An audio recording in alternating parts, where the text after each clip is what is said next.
Hello my friends and welcome back. Thank you very much for being with me again today. Unbelievable. I thought that Dmitry Medvedev was just a nice dude over there in all that leadership of the Russian Federation, but no, no, he's not that guy. Even the Western leaders thought that he was the most pro-Western guy. Now since this military operation, special operations that the Russians started on the 24th of February this year, this Mr. Medvedev made some comments and statements that were like, holy moly, you? Yes, he is that guy. I think he's just the bad cop and Putin supposedly is the good cop, or this is the worst cop and Putin is the bad cop, or something like that. So this is the article from the New Voice of Ukraine from today, November 2nd, 2022. Medvedev calls for people to be shot without trial or investigation for arson of the military commissariats. Wow. So Medvedev said both yellow and blue Ukrainian saboteurs and Russian citizens who set fire to military commissariats to disrupt the mobilization for the war against Ukraine should be summarily executed. Well, we can discuss that. And I'm quoting, "It should be remembered that during the Great Patriotic War, which is the Second World War, no one cared about the saboteurs who carried out subversive works in the rear following the orders of the fascist killers," end quote, Medvedev wrote in a ranting post on his Telegram channel. So he continues, "There was only one sentence for such scoundrels: execution without trial and investigation, right at the crime scene, because if you are a traitor who committed such a crime in wartime, then you have no age, no nationality, and not even the right to defend your life," end quote, Mr. Medvedev stated in his telegram. Wow, this guy is a bad dude. Medvedev on November 1st threatened Ukraine with the use of nuclear weapons for the liberation of the territories temporarily invaded by Russia, saying that the Western countries would be responsible for this. Yeah, he said, well, everybody says that Ukraine should win. What does that mean? He said, Ukraine is going to get their territories back, supposedly. That means we lose. Well, that's our territories now. So obviously we have to start using our little nuclear doctrine, he said. We have to defend it, and even if we use those nuclear weapons, that means that we are pushed into using it. So see, it's those guys' fault. That was, well, it's a more, I don't know, nicer put, I guess, smoother. That would be the word by Medvedev than I did.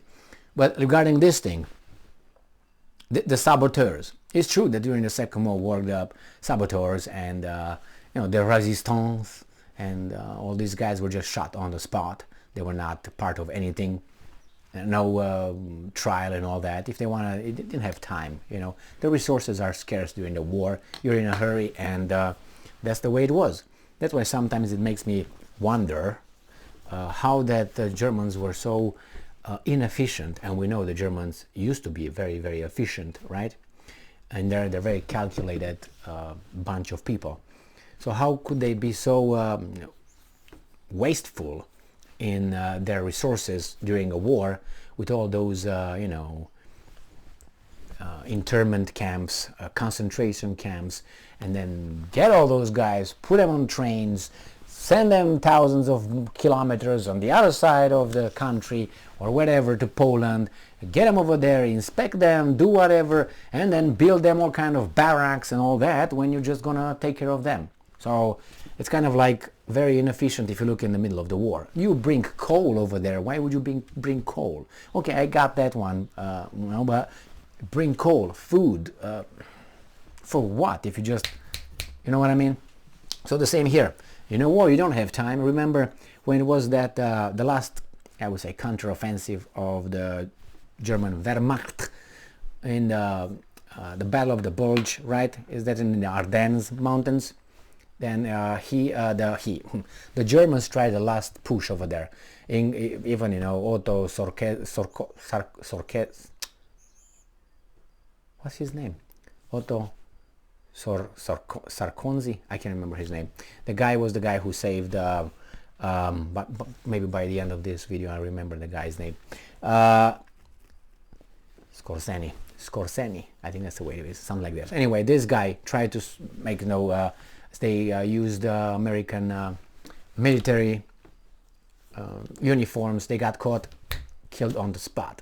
That's how is the punishment for that kind of behavior. Now, during the war, if you do something like this, how would you consider that being? I mean, you're thrown in prison if you just criticize the government for waging war. There were some cases in the United States of America, the freest of the freest, the land of the free and land of the brave. So, Scorseni, I think that's Scorseni. I'm just gonna be like Otto. So anyway, this Medvedev seems to be an either or at this point, and if I don't know, I don't think he really cares about the legality of certain actions coming from the Russian military at this point, and probably he's fed up with certain things, and he's thinking, well, I'm on the Ukrainian security services wanted list. That means they can blow my brains wherever they find me. Do you think they're gonna just try to abduct me and put me in front of a fantastic tribunal like the Nuremberg one? I don't think he's gonna get to that point. They have many examples of people who showed up and say, you know what, I give up, man, here I am, I surrender, and then they hang them. I don't think so. Well, if they deserved, right? The same, remember Milosevic of Serbia. He showed up and they made a mockery of that guy, and then he died. Okay, yeah, all right. So nevertheless, as Adolf said, I'm not going to be the amusement and hatred of the masses, even if there would be, I don't know, how should I put it? I don't want to say normal, but that's just as it is. But legitimate. After he heard what happened with Mussolini, no, he said, I'm not going to do that. I'm going to just blow my kopf, my head, boof, which he did. So anyway, what's going to happen with these guys? I think they're going to be shoot to kill. There's not going to be any, yeah, sir, come over here and all that. Is there a crime? I don't know. When war is war, it depends who the victor is, always. If Russia ends up victorious, then the crimes will be no more. If Russia loses, then everything is going to be a crime. The same, vice versa. It's always been, the truth is always told by the victors. In this case, I don't know if it's going to be United States or Russia. It depends if United States is able to decapitate the Russian leadership. Then yeah, United States wins. If not, they're not going to win. Thank you very much for being with me again today. Stay strong, stay smart, pay attention to Mr. Dmitry Medvedev, look for the truth, and be just.